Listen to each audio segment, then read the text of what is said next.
Strange and unusual events happen somewhere on the earth every single day.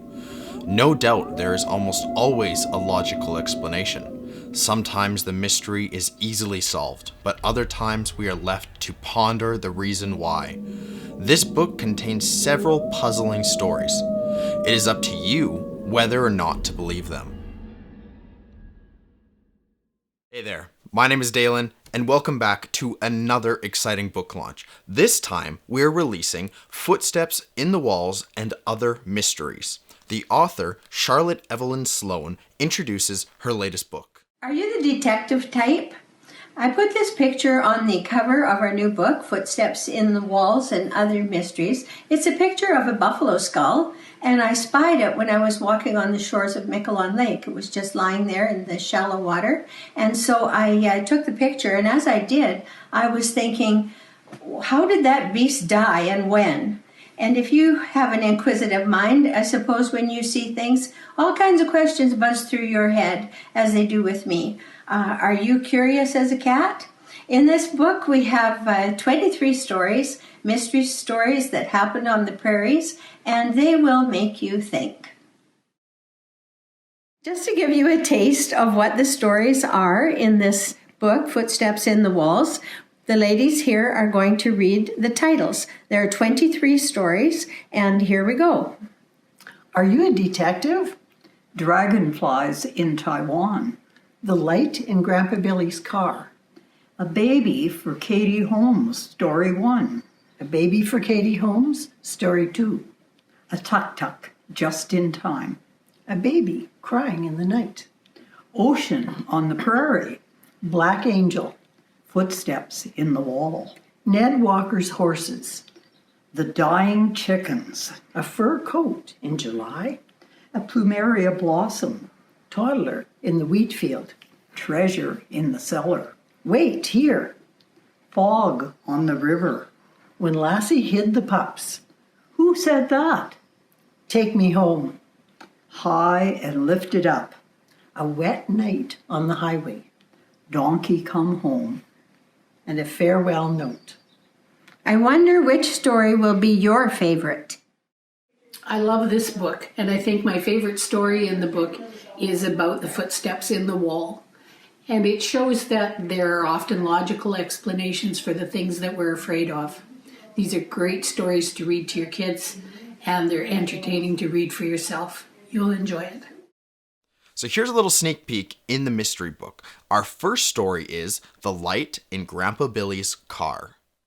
The light in Grandpa Billy's car. We always knew when my grandpa arrived because he'd drive into our yard, stop the car, roar it as loud as possible, and then turn off the engine.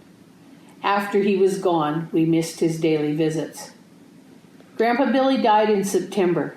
He was old, and he had had a bad heart. But some people think he could have lasted a lot longer if they hadn't taken away his car. Well, actually, they didn't. He still owned his old blue Mercury, but after he and another old man in town had a fender bender, the police confiscated both of their driver's licenses. It broke my grandpa's heart not to be able to drive anymore. I suppose if he had been able to pass a driver's test, they likely would have issued him another license. But at age 81, he likely wouldn't have been successful. One cold fall evening in October, about 1 month after Billy died, my mom came in from outside with a puzzled look. I know this is crazy, but there's a light out in Dad's car, she said. Of course, we all trooped outside with her, and my dad offered to investigate. Sure enough, as we stood there shivering together, keeping our distance, we all could clearly see an eerie bluish light inside the old car. The light was pretty well exactly where the driver's head would be when driving. By the light of the moon, we watched my dad approach the vehicle. He opened the car door, bent down, and looked inside. "Now it's gone," he called out to us. "No, it's not, Dad. It's still shiny."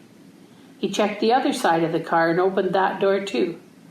"Looks like seeing the light depends on where I'm standing," said my dad, who was determined to figure it out. Soon he crossed the yard to where we were waiting. "It's only the moon," he said. "It's shining on the rearview mirror and reflecting the light onto the car seat." The excitement was over.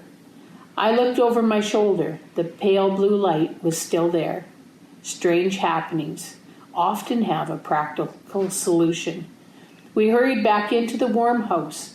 I was glad my dad had solved the mystery of the light in Grandpa Billy's car.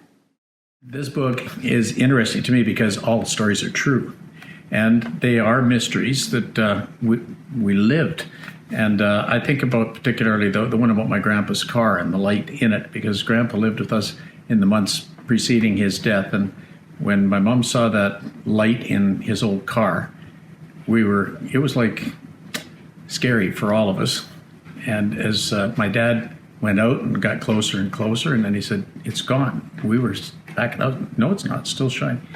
And for him to solve that mystery for us was an exciting night and took away the fear of a mystery and showed us that sometimes the things that our mind starts to go and think is something else has a logical explanation, and this one did. And but it's a great story, and every one of them are true. I remember reading this book to my grandchildren, and they enjoyed it so much. You could never stop at one story. There always had to be another one. And I enjoyed reading them and hearing them again myself, because these were stories that my mom had told us as children, many of them. And the animal stories were always some of the favorites. So I recommend this, Footsteps in the Wall. So we're going to be giving out some free copies of the book, Footsteps in the Walls and Other Mysteries. Here's how you guys can win. Identify these 5 objects and submit your answers to dotontheprairie@gmail.com. You will be entered into the lucky draw whether your guesses are correct or not. The most important thing is that we hear from you guys.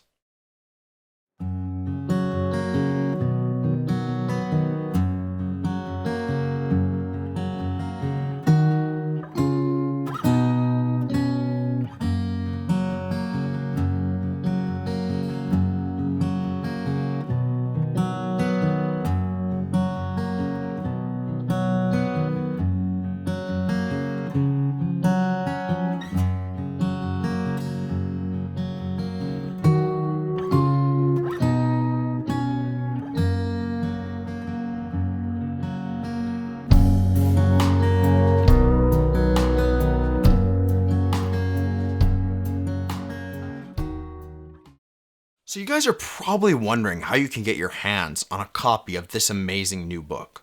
So you have a few options. You could order it off of Amazon, and there's a few other major bookstores. It's also available in Saskatchewan in North Battleford's Co-op, Fisher's Drugstore, and Battleford's RX. Or the other option is you can order directly through dotontheprairie@gmail.com. Well, I understand the new book, Footsteps in the Walls and Other Mysteries, is out. And I just wanted to say I have an elderly neighbor. She's 85 and she has macular degeneration.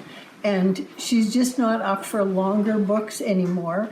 And so I tried reading Dot to her. And while the content would have interested her before, she just couldn't handle it. She thought my mother had died when I was young.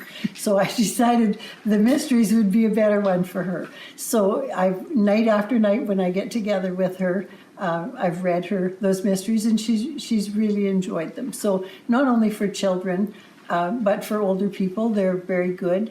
I think for children, as parents would read them to their kids now, I hope it would spark them to write some things down from their own family stories, so that the children will have it in a form that they can hang on to. When we tell stories, sometimes children listen, sometimes they don't, and then later on they want to see what it was. And so if we have written them down, I think that's this book would encourage you to actually do that. So now it's time for the special of the whole show. So Charlotte and her siblings were raised on their dad's fiddle tunes and their mom's stories and poems. They come from a long line of poetry lovers. Here is a favorite from long ago. Dark and dreary was the night, A storm was drawing nigh. In vivid streaks the lightning flashed athwart the leaden sky. But see, from out long the only woods, there stands a vengeful man. A blood-stained club is firmly grasped within his strong right hand. Like a specter from the unknown world, he glides upon his foe.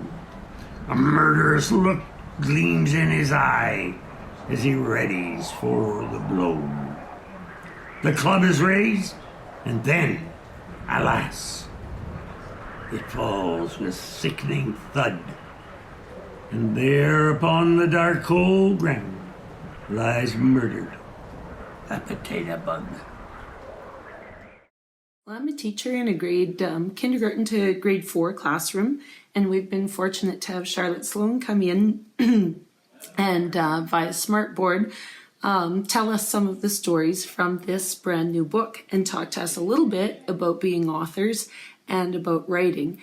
And so it's been a great experience for the kids. One of the kids says that Charlotte Sloan is his favorite substitute teacher. Anyway, one of the things that I really like about this book is that the stories are short stories, and they're ones that are very age appropriate for even quite young children. So they're great for attention span, but they're very high interest. There's a little bit of mystery involved, but there's an explanation with it. And my kids, as one of them once said, like things that real happened. And these are all stories that have a little bit of a prairie flavor as well. They're things that happened locally. And so often in the books that we read at school, they took place in the United States or somewhere far away. And so it's nice to have some Canadian content and even local content. And also to have stories that actually we know did happen. And so these have been a great model for the kids as they're learning how to write and how to create suspense and that sort of thing. And we've been so fortunate to get to have Charlotte Sloan come to our classroom to show us this book. And now it's time for another story in Footsteps in the Walls and Other Mysteries. This one is called Ned Walker's Horses. This is a story of Ned Walker's horses. My mother believed it to be true, and so I do too. It is about the Walker family who moved to Saskatchewan about 100 years ago. All their children were grown up. Their youngest son, Ned, was not married, and he lived with his parents. He was a very gentle young man and poor in health, but he was cheerful, and he was especially kind to animals. His father was exactly the opposite, with a violent temper, and anything and anyone that annoyed him, he was known to yell and curse, especially at his farm animals. Life in the new land was very hard. The Walkers managed to dig a well. They put up a fence, and they built a house, and they bought some cattle and horses. Ned had his own excellent team of horses. He had trained them well. They were evenly matched, and although they were not a large team, they were willing to do any work their owner asked of them. There was land nearby where trees were available to any farmer who needed firewood. The only problem was that the land was swampy and it was hard to get to.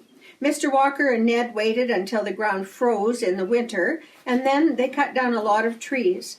They took some home on their sleigh, pulled by their horses, and the rest was left for another day. Ned was not feeling well that night, and he ended up in bed with pneumonia. As it turned out, Ned's other health problems had weakened his body. Before Christmas, Ned was dead, and his parents were brokenhearted. Mr. Walker became even more angry and abusive. His hot temper was ready to boil over at any moment. His wife said he couldn't even get along with himself. It was a long, cold winter. In April, the sun shone down on the Walker farm and began to melt. Mr. Walker was in need of firewood and remembered the trees that he and Ned had left behind in the swamp. He decided to go get them while the ground was still frozen. He left before noon, driving Ned's team of blacks. The road into the swamp was soft. Obviously, winter was over, and he had come just in time. The trees were still there in large, neat piles, awaiting pickup. Fearing that the trail would be too soft to return the next day, Mr. Walker loaded all the poles onto the sleigh. It was a heavy load, but this team of horses had never refused any challenge that Ned had given them. They started off well, but before they had gone a half a mile, the sleigh runners sank deep into the ruts. The heavy load was impossible. As Mr. Walker yelled and urged the horses on, they lunged forward over and over, unable to budge the heavy load. He flew into a rage. He grabbed a nearby willow whip. He beat both horses over and over on their heads and their backs, yelling and swearing. This went on for some time as Mr. Walker vented his pent-up anger. Suddenly and quietly... Now that, ladies and gentlemen, is called a cliffhanger. You're going to need a copy of the book to finish that mystery story. We've enjoyed this book launch so much with you guys. Thank you so much for being involved. Now remember, Charlotte loves to hear from her readers. Be sure to enter the draw for a chance to win some free books. Email your guesses to identify the mystery objects to dotontheprairie@gmail.com. Also, keep in touch by checking into the fun and friendly Dot on the Prairie Facebook page. I just wanted to say thank you to everyone that participated. A few names stand out. Vengeful Man, played by Brother John. Cattle Rustler, played by Brother Lee. And there was a guest appearance by Dead Tom.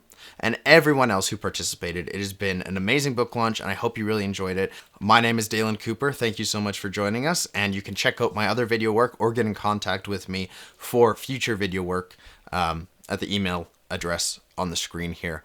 We now close with one final mystery. It is presented to you by a cruel and heartless rustler on the prairie.